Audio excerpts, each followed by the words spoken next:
If you want to change your life, you have to change your mind. Okay? I'll start it with that. Kung gusto mong baguhin ang buhay mo, baguhin mo muna yung takbo ng utak mo. Kasi kung ano yung mga bagay na nangyayari sa iyo ngayon, lahat yan, nagmula sa utak mo lang. Nag-manifest lang yan into reality. Okay? Why? Because your thoughts, okay, becomes your words.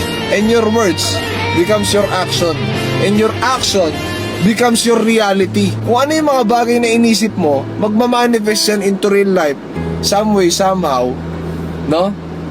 Kasi, yun yung laging tumatakbo sa isip mo. Hindi ka ba nagtataka? Lagi mo sinasabi, pag hiningihan ka, sinasabi mo, wala kang pera.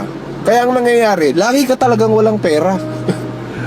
So kahit wala kang pera, anong gusto ko sabihin mga kaibigan? So kahit wala kang pera, wag mo sasabihin wala kang pera.